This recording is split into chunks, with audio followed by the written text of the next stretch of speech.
ಬಿಡದಿ ಬಳಿ ನಿರ್ಮಿಸೋಕೆ ಉದ್ದೇಶಿಸಿರುವ greater Bengaluru integrated township ಅಂದ್ರೆ GBIT ಯೋಜನೆ ಈಗ ರಾಜ್ಯ ರಾಜಕಾರಣ ಮತ್ತು ಕಂದಾಯ ವಲಯದಲ್ಲಿ ಭಾರೀ ಚರ್ಚೆಗೆ ಗ್ರಾಸವಾಗಿದೆ. ಅತ್ತ ಈ ಯೋಜನೆಗೆ ಭೂಮಿ ಕೊಡೋಕೆ ರೈತರು ತೀವ್ರ ವಿರೋಧ ವ್ಯಕ್ತಪಡಿಸ್ತಾ ಇದ್ದಾರೆ. ಇತ್ತ ಮುಖ್ಯಮಂತ್ರಿ DK ಶಿವಕುಮಾರ್ ಅಂತಿಮ ಅಧಿಸೂಚನೆ ಆಗಿರುವ ಭೂಮಿಯನ್ನ ಡಿನೋಟಿಫೈ ಮಾಡುವ ಮೂಲಕ ನಾನು ಜೈಲಿಗೆ ಹೋಗ್ಲಾ ಅಂತ ಪ್ರಶ್ನೆ ಮಾಡಿದ್ದಾರೆ. ಹೌದಾ, ಯೋಜನೆಯ ಭೂಮಿ ಡಿನೋಟಿಫೈ ಮಾಡಿದ್ರೆ ಜೈಲಿಗೆ ಹೋಗಬೇಕಾಗುತ್ತಾ? ಯಾವ ಸಂದರ್ಭದಲ್ಲಿ ಜೈಲಿಗೆ ಹೋಗದಂತೆ ಡಿನೋಟಿಫೈ ಮಾಡಲಿಕ್ಕೆ ಆಗೋದೇ ಇಲ್ವಾ? ಅಸಲಿಗೆ ಈ ಬೃಹತ್ ಯೋಜನೆಯ ಭೂಸ್ವಾಧೀನ ಪ್ರಕ್ರಿಯೆ ಹೇಗೆ? ಇದರ ಹಿಂದಿರುವ ರಾಜಕೀಯ ಆಯಾಮಗಳು ಏನು? ಸಂಪೂರ್ಣ ಚಿತ್ರಣ ನೋಡೋಣ ಎಳೆ ಎಳೆಯಾಗಿ.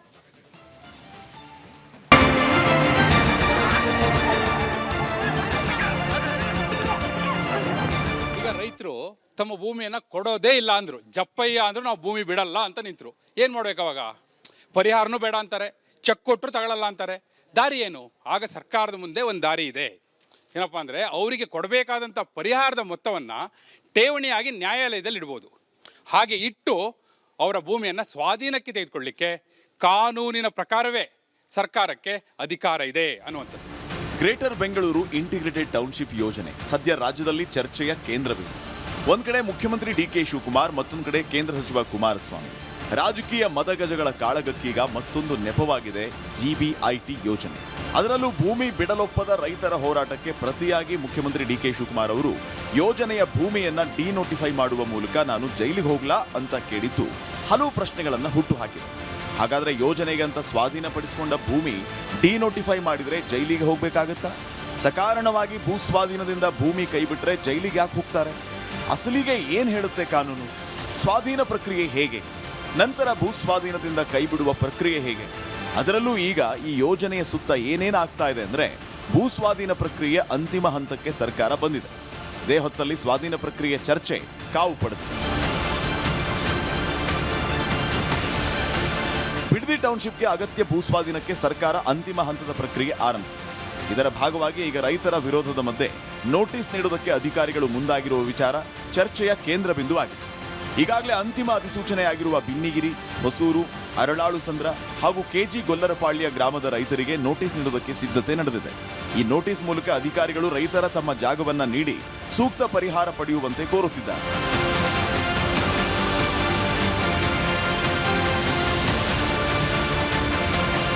ಬೆಂಗಳೂರು ಮಹಾನಗರ ಪ್ರದೇಶ ಅಭಿವೃದ್ಧಿ ಪ್ರಾಧಿಕಾರ ಅಂದರೆ BMRDA ಮತ್ತು ನಗರಾಭಿವೃದ್ಧಿ ಇಲಾಖೆಯ ಉಸ್ತುವಾರಿಯಲ್ಲಿ ಈ ಬೃಹತ್ ಟೌನ್ಶಿಪ್ ನಿರ್ಮಾಣಕ್ಕೆ ಯೋಜನೆ ರೂಪಿಸಲಾಗಿದೆ. ಬಿಡದಿ ಮತ್ತು ಸುತ್ತಮುತ್ತಲಿನ ಗ್ರಾಮೀಣ ಪ್ರದೇಶಗಳನ್ನು ಒಳಗೊಂಡಂತೆ ಒಟ್ಟು ಸುಮಾರು 9,600 ರಿಂದ 9,640 ಎಕರೆ ಜಮೀನನ್ನ ಈ ಯೋಜನೆಗಾಗಿ ಗುರುತಿಸಲಾಗಿದೆ. ಈ ಪೈಕಿ ಮೊದಲ ಹಂತದಲ್ಲಿ 518 ಎಕರೆ ಹಾಗೂ ಎರಡನೇ ಹಂತದಲ್ಲಿ 4,944 ಎಕರೆ ಸೇರಿದಂತೆ ಈಗಾಗಲೇ 5,462ಕ್ಕೂ ಹೆಚ್ಚು ಎಕರೆ ಭೂಮಿಗೆ ಸಂಬಂಧಪಟ್ಟಂತೆ ಸರ್ಕಾರವು ಕಾನೂನುಬದ್ಧ ಅಂತಿಮ ಅಧಿಸೂಚನೆಗಳನ್ನು ಹೊರಡಿಸಿದೆ. ರಾಜ್ಯ ಸರ್ಕಾರದ ನಗರಾಭಿವೃದ್ಧಿ ಇಲಾಖೆ ಹಾಗೂ BMRDA ಸಂಸ್ಥೆಗಳು GBIT ಯೋಜನೆ ಅನುಷ್ಠಾನದ ಹೊಣೆ ಹೊತ್ತುಕೊಂಡಿದೆ. ನಗರೀಕರಣದ ಒತ್ತಡವನ್ನು ಕಡಿಮೆ ಮಾಡೋದಕ್ಕೆ ಮತ್ತು ಜಾಗತಿಕ ಮಟ್ಟದ ಸೌಲಭ್ಯಗಳನ್ನು ತರೋದಕ್ಕೆ ಈ ಯೋಜನೆ ಅಗತ್ಯ ಅಂತ ರಾಜ್ಯ ಸರ್ಕಾರ ಸಮರ್ಥಿಸಿಕೊತಾ ಇದೆ. 1987ರ KUDA ಕಾಯ್ದೆಯಡಿ ಪ್ರಾಥಮಿಕ ಅಧಿಸೂಚನೆ ಹೊರಡಿಸಲಾಗಿದೆ. 2013ರ ಭೂ ಸ್ವಾಧೀನ ಕಾಯ್ದೆಯ ಅನ್ವಯ ಅಲ್ಲ. ಆದ್ದರಿಂದಲೇ ಸಾಮಾಜಿಕ ಪರಿಣಾಮದ ಮೌಲ್ಯಮಾಪನದ ಪ್ರಶ್ನೆ ಇಲ್ಲಿ ಬಂದಿಲ್ಲ. ಈಗ ಹಂತ ಹಂತವಾಗಿ ಅಂತಿಮ ಅಧಿಸೂಚನೆಗಳನ್ನು ಹೊರಡಿಸಲಾಗ್ತಾ ಇದೆ. BDA ಆಕ್ಟ್ ಅಲ್ಲಿ BDA ಲಿಮಿಟ್ಸ್ ಅಲ್ಲಿ ಅಲ್ದಲೇ ಹೋದ್ರೆ Karnataka urban development authorities act ಅಂತ ಒಂದು ಕಾನೂನು ಇದೆ. ಅದರಲ್ಲೂ ಸಹ ಈ ರೀತಿ ಭೂ ಸ್ವಾಧೀನ ಮಾಡ್ಕೊಳ್ಳೋದಕ್ಕೆ ಅವಕಾಶ ಇದೆ. ಈ BDA ಆಕ್ಟ್ ಆಗ್ಲಿ ಅಥವಾ ಈ ಅರ್ಬನ್ ಡೆವಲಪ್ಮೆಂಟ್ ಅಥಾರಿಟೀಸ್ ಆಕ್ಟ್ ಆಗ್ಲಿ, ಎರಡರಲ್ಲೂ ಒಂದು ರೀತಿಯಾದಂತ ಏನು ಸಮಾನವಾದಂತ ಒಂದು ಕಾನೂನಿನ ಅಂಶಗಳು ಕಂಡು ಬರುತ್ತೆ. ಅದೇ ಭೂ ಸ್ವಾಧೀನ ಯಾವ right to fair compensation act ಅಲ್ಲಿ ಇನ್ನೂ ಸ್ವಲ್ಪ ಅದರಲ್ಲಿ ಭೂ ಸ್ವಾಧೀನ ಮಾಡ್ಕೊಳ್ಳೋದಕ್ಕೆ ಇನ್ನೂ ಬಹಳ ಕಠಿಣ ನಿಯಮಗಳಿದೆ. ಇದರಲ್ಲಿ ಅಷ್ಟು ಕಠಿಣ ನಿಯಮಗಳಿಲ್ಲ. ಸರ್ಕಾರದ ಅಧಿಸೂಚನೆಗೆ ಆಕ್ಷೇಪಣೆ ಸಲ್ಲಿಸಲು ಕಾನೂನಿನ ಅನ್ವಯ 30 ದಿನಗಳ ಕಾಲಾವಕಾಶ ಇದೆ. ಆಕ್ಷೇಪಣೆಗಳ ವಿಚಾರಣೆ ನಂತರ ಭೂಮಿ ಸರ್ಕಾರದ ವಶವಾಗುವುದು ಮೂಲ ಪ್ರಕ್ರಿಯೆ. ಈ ಭೂಸ್ವಾಧೀನ ಪ್ರಕ್ರಿಯೆಯನ್ನ ಈಗ ವಿವರವಾಗಿ ಹಾಗೂ ಹಂತ ಹಂತವಾಗಿ ನೋಡೋಣ. ಈ ಯೋಜನೆಗಾಗಿ ಭೂಸ್ವಾಧೀನ ಪ್ರಕ್ರಿಯೆಯು ಕರ್ನಾಟಕ ನಗರಾಭಿವೃದ್ಧಿ ಪ್ರಾಧಿಕಾರದ ಕಾಯ್ದೆ 1987ರ ನಿಯಮಗಳ ಪ್ರಕಾರ ನಡೀತಾ ಇದೆ. ಮೊದಲ ಹಂತದಲ್ಲಿ ಸೆಕ್ಷನ್ 17ರ ಅಡಿ ಪ್ರಾಥಮಿಕ ಅಧಿಸೂಚನೆ ಹೊರಡಿಸಿ ದಿನಪತ್ರಿಕೆಗಳು ಮತ್ತು ಗೆಜೆಟ್ನಲ್ಲಿ ಪ್ರಕಟಿಸಲಾಗುತ್ತೆ. ಈ ಅಧಿಸೂಚನೆ ಹೊರಬಿದ್ದ 30 ದಿನಗಳ ಒಳಗೆ ಭೂಮಿ ಕಳೆದುಕೊಳ್ಳುವ ರೈತರು ತಮ್ಮ ಆಕ್ಷೇಪಣೆಗಳನ್ನು ಸಲ್ಲಿಸುವುದಕ್ಕೆ ಅವಕಾಶ ಇರುತ್ತೆ. ಭೂ ಸ್ವಾಧೀನಾಧಿಕಾರಿಗಳು ಈ ಆಕ್ಷೇಪಣೆಗಳ ವಿಚಾರಣೆ ನಡೆಸಿ ಸರ್ಕಾರಕ್ಕೆ ವರದಿಯನ್ನು ಸಲ್ಲಿಸ್ತಾರೆ.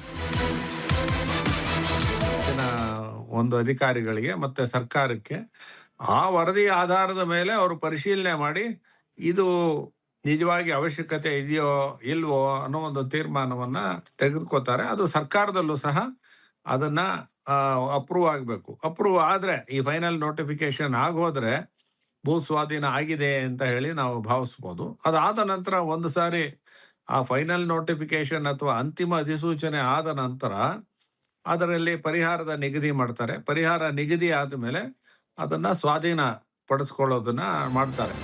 ಹೀಗೆ ರಾಜ್ಯ ಸರ್ಕಾರಕ್ಕೆ ಅಧಿಕಾರಿಗಳು ವರದಿ ಸಲ್ಲಿಸಿದ ನಂತರ ಶುರುವಾಗುತ್ತೆ ನೋಡಿ ಮುಖ್ಯವಾದ ಹಂತ. ಅದೇ ರಾಜ್ಯ ಸರ್ಕಾರದ ನೇರ ಪಾತ್ರ. ಅಧಿಕಾರಿಗಳಿಂದ ಸಲ್ಲಿಕೆಯಾದ ಯೋಜನಾ ವರದಿಯನ್ನ ರಾಜ್ಯ ಸರ್ಕಾರ ಪರಿಶೀಲಿಸುತ್ತೆ. ಸದರಿ ಯೋಜನೆಯು ಸಾರ್ವಜನಿಕ ಹಿತಾಸಕ್ತಿಗೆ ಅಗತ್ಯ ಇದೆ ಅಂತ ಸರ್ಕಾರಕ್ಕೆ ಖಾತ್ರಿ ಆದ್ರೆ ಸೆಕ್ಷನ್ 19ರ ಅಡಿ ರಾಜ್ಯ ಸರ್ಕಾರ ಅಂತಿಮ ಅಧಿಸೂಚನೆ ಹೊರಡಿಸಿದೆ. ಅಂತಿಮ ಅಧಿಸೂಚನೆ ಮೂಲಕ ಭೂಮಿ ಸರ್ಕಾರದ ಪಾಲಾದ ನಂತರ 2013ರ ಕೇಂದ್ರದ ಕಾಯ್ದೆಯಂತೆ ಮಾರುಕಟ್ಟೆ ದರ ಮತ್ತು ಹೆಚ್ಚುವರಿ ಸೊಲೇಶಿಯಂ ಪರಿಹಾರ ನೀಡಲಾಗುತ್ತೆ.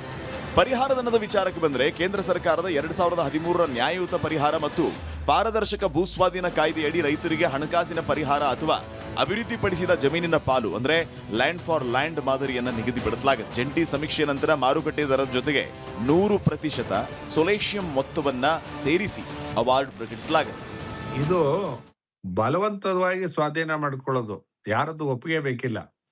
ಆದ್ರೆ ಯಾರಾದ್ರೂ ಒಪ್ಪಿದ್ರೆ ಅದಕ್ಕೆ ಕನ್ಸೆಂಟ್ ಅಂತ ಹೇಳಿ ಆ ರೀತಿಯಾದಂತ ಅಕ್ವೈರ್ ಮಾಡ್ತಾರೆ. ಈ ಬಲವಂತವಾಗಿ ಯಾರು ಅಕ್ವೈರ್ ಮಾಡ್ಕೋತಾರೆ, ಭೂಸ್ವಾಧೀನವನ್ನು ಮಾಡ್ತಾರೆ, ಈ ಬಲವಂತವಾಗಿ ಅಕ್ವೈರ್ ಮಾಡಿದ್ದಕ್ಕೋಸ್ಕರ ಪರಿಹಾರವನ್ನ ಏನು ನಿಗದಿ ಮಾಡ್ತಾರೆ ಆ ನಿಗದಿಯ ಮತ್ತೆ 100% ಅಂದ್ರೆ ಈಗ ಅದರಲ್ಲಿ 1,000 ರೂಪಾಯಿ ನಿಗದಿ ಆದ್ರೆ ಪರಿಹಾರ, ಇನ್ನೊಂದು 1,000 ರೂಪಾಯಿ ಸೊಲೇಶಿಯಂ ಅಂತ ಕೊಡ್ತಾರೆ. ಆ ಸೊಲೇಶಿಯಂ ಯಾತಕ್ಕೆ ಅಂತ ಹೇಳಿದ್ರೆ ನಿಮ್ಮ ಒಪ್ಪಿಗೆ ಇಲ್ಲದಲೇ ಸ್ವಾಧೀನ ಪಡ್ಕೊಳ್ಳೋದಕ್ಕೊಂದು ಅದರ ಒಂದು ಪರಿಹಾರದ ಮೇಲಿನ ಹೆಚ್ಚಿಗೆ ಕೊಡ್ತಕ್ಕಂಥ ಮೊತ್ತ.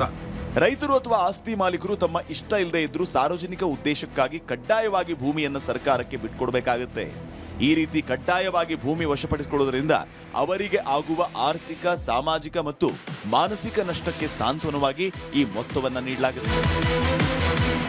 ಹೀಗೆ ನೀಡುವ ಸೊಲೇಶಿಯಂ ಮೊತ್ತ ಎಷ್ಟು ಅನ್ನೋದನ್ನ ಈಗ ನೋಡೋಣ.